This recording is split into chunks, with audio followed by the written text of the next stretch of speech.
Joining today from the Department of Trade Consumer Protection. It's my friend Michael. Michael, welcome back to the show. How are you doing today? Doing great, Jeremy. Thanks for having me back.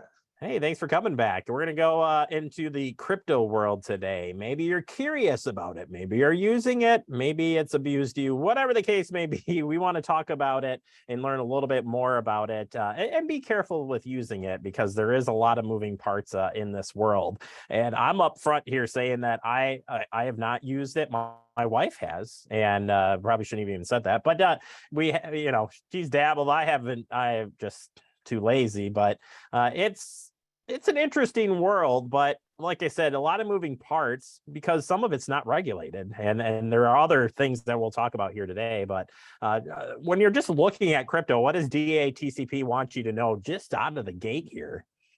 Yeah, to your point, crypto seems to be infiltrating every area of our life, and we're seeing it both here in person, we're seeing it on TV, online. And initially when crypto came out, there was a lot of mystery around it. You're like, I don't know, and then all of a sudden, a couple celebrities would endorse it, and you're like, oh, maybe it is. But what we're trying to advocate for is if it's not going away right now. And so if you want to get involved in it, and there very well may be some great opportunities to use it as an investment tool, but to really make sure you educate yourself on what it is, how it works, what to be looking for, the smart way to do it, and not get caught up in a local wave or something, the newest trend that's happening, because it could cost you a lot of money. Yeah, absolutely. Well, let's talk about the first one here. Just if people aren't familiar with it, and how does it work? You got a couple of good tips here of breaking it down on how it works and kind of the behind the scenes work. Yeah, one of the biggest things you'll see running around is, should this be regulated? Because there is no regulation for it. There is both federal, state, because it's not recognized as a currency. It's a commodity. It's something that's traded just like other things that you see being traded back and forth. And so because of that, you don't have government oversight and like you would, or you don't have those securities either that you would have with your normal banking institutions. And how it works is you're going in, you're buying kind of, you get a digital address, and that digital address represents a monetary value of whatever type of cryptocurrency you're buying. And then that gets added to a ledger. So imagine the old school banking books where you had, a book with all the lines, and they'd say, Jeremy made a deposit here, Michael made a withdrawal here. That's being done on a digital ledger. But what's happening, and the uniqueness of cryptocurrency, is they're tying all those transactions together. And so they're all getting fed into this ever extending line of characters. And by doing that, you can't go back and change any of those transactions because it would break that entire string of characters. And they call it blockchain. And that blockchain is used, and that's what is being promoted and advocated as being so secure, because it is impossible to go back and make that adjustment, because every subsequent transaction will be impacted, and it can't happen. Whoosh.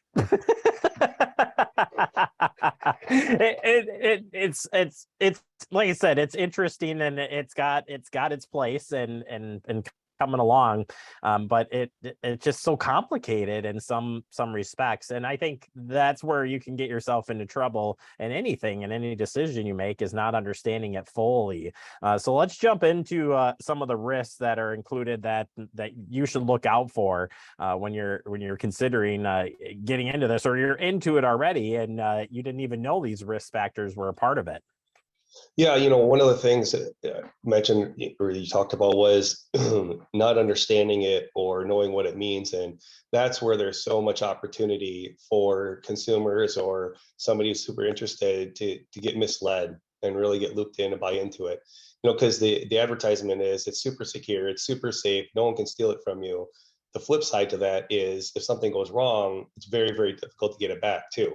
So while it may be there and you're saying, hey, it's secure, if you don't, I hear you read stories, you hear about people that lose their passwords, and you lose that password, that's it. It can never be retrievable. So they invested money on Bitcoin early, and that, they put $1,000 in, and that would be worth $4 million now, but they can't access it. You don't necessarily get that level of risk when you have a local bank, because you can walk in and say, I lost, I don't know where it is, help me out.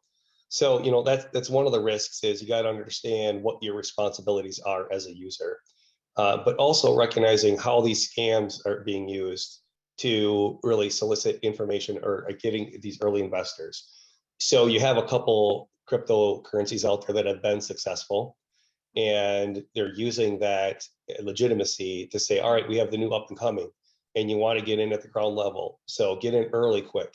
And one of the scams that we see is, you and I start our own, and we say, hey, everybody's got to get into this crypto, and we tell a few people, and they go into it, and in a week, we just shut it down, and we take everything that was invested, turn it around for real money, and that's ours. That is a popular one. The other one is kind of an artificially inflating prices. So how they're doing this is you and I get in and we start buying, trading with each other using our own money, and it creates that veil that it's very popular, and all of a sudden we're inflating the value. We're like, look, everybody wants it, but in reality it's just you and me. And then what happens is you get that buy-in, and once again you're gone.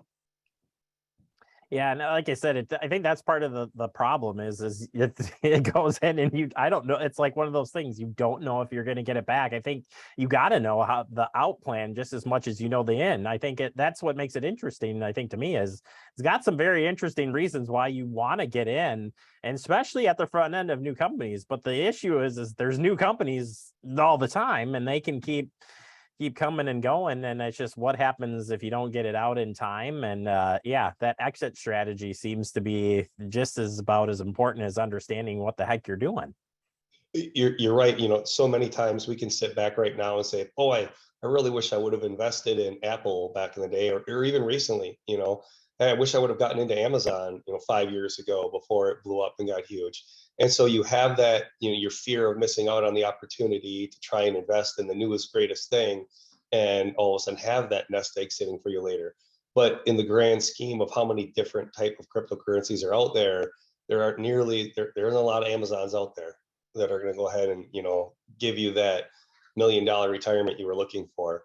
So the key is, you think about it as an investment. If you're going to spend that money, what kind of research would you do if you were going to buy, whether it be a mutual fund or a stock or a bond or whatever it's going to be? Treat it the exact same way. Look at it as that, and then recognize the risks and securities that come with it.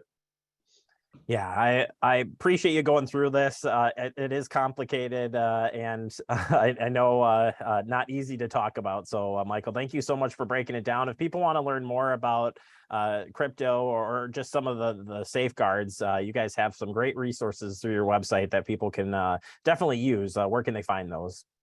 Yeah, our website, datcp.wi.gov, offers some fact sheets and some talking points on just what you should be aware when investing in crypto. We also have some other references and resources, whether it be the Department of Financial Institutions or the IRS, and make sure that you're fully educated. So you can start with us, and we'll make sure you get what you need. All right, Michael, thank you so much. By the next time we talk about this, it'll be, 20 years down the road, and we'll laugh because there'll be something else that we don't even know the name to that outpaces this in the stock market, I'm sure. I think you're probably right. The more you see these celebrities endorsing them and the more public buy-in, the more it becomes mainstream. I think it's here for a while yet. Yeah. No, I appreciate you, and we'll check back with you next month. Thanks, Jeremy. Appreciate the time.